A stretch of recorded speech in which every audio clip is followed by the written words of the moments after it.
હું HK Barad cooking ચેનલમાંથી બોલું છું. આજની મારી રેસીપી છે વેજીટેબલ વઘારેલી ખીચડી. જોઈ શકો છો શાકભાજી મેં સમારીને તૈયાર જ રાખી છે. ટામેટાં છે, બટાકા છે, મરચાં છે, લીલું લસણ છે, કોદા પણ કાપીને રાખ્યા છે, ગાજર છે, વટાણા છે. તો હવે ગેસ સ્ટાર્ટ કરી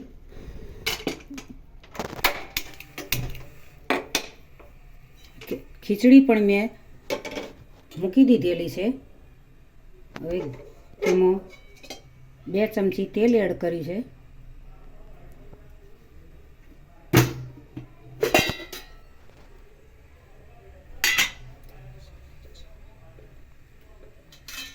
તેમાં અડધી ચમચી રાઈના દાણા એડ કરીશું. અડધી ચમચી જીરું એડ કરીશું. જો મિત્રો તેલ ગરમ થઈ ગયું છે. હવે તેમાં હિંગ એડ કરીશું. તેમાં તમાલપત્ર, મરી અને લવિંગ એડ કરીશું. તેમાં શિંગદાણા થોડા એડ કરીશું.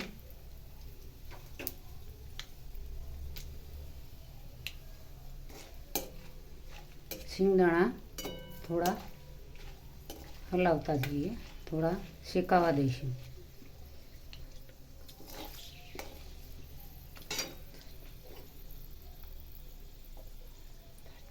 તેમાં તજ પણ નાના ટુકડા કરી દીધા છે, તો તજ પણ એડ કરીશું.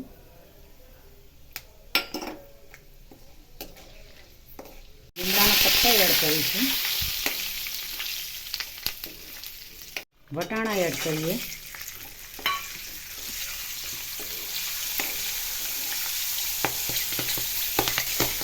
હવે ટામેટાં એડ કરીએ. બટાકા એડ કરીએ. લસણ પણ એડ કરીએ. લીલા મરચાં, કોદા પણ એડ કરવા અને ગાજર પણ એડ કરવા. તો તમામ શાકભાજી એડ કરી દઈએ.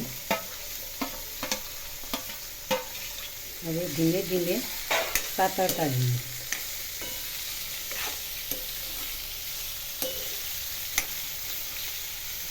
હવે થોડી વાર એને બંધ કરી રાખીએ, ઢોકણું ઢોકી. 5 મિનિટ થઈ ગઈ છે. હવે ઢોકણ ખોલી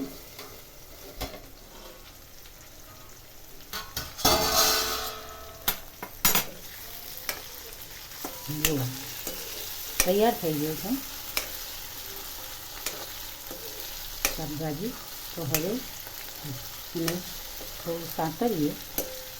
હવે તેમાં મસાલા એડ કરીએ.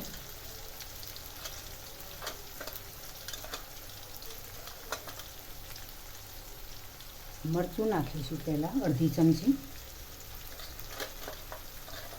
ચમચી મીઠું એડ કરીશું. થોડું, કારણ કે ખીચડીમાં હવે નાખેલું જ છે, થોડું એડ કરીશું. જીરા દાણાનો મસાલો પણ અડધી ચમચી એડ કરીશું. થોડી ચોથા ભાગની હળદર પણ એડ કરીશું. હવે તેમાં હલાવતા જઈએ. તૈયાર થઈ ગઈ છે. સાઈડ પર ખીચડી પણ તૈયાર થઈ ગઈ છે. જુઓ મિત્રો,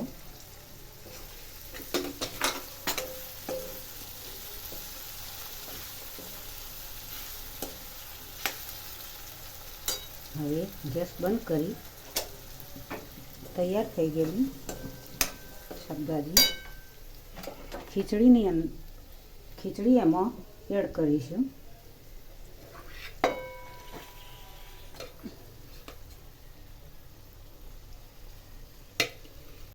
ખીચડી તૈયાર થઈ ગઈ. તેમાં લીંબુનો રસ થોડો એડ કરીએ તો થોડી ખટ્ટી મીઠી લાગે. ખીચડી ખાવાની મજા આવે.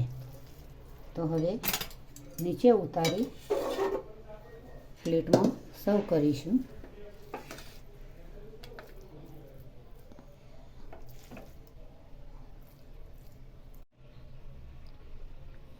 જુઓ મિત્રો, આજની રેસીપી તૈયાર થઈ ગઈ છે. વેજીટેબલ ખીચડી, વઘારેલી ખીચડી.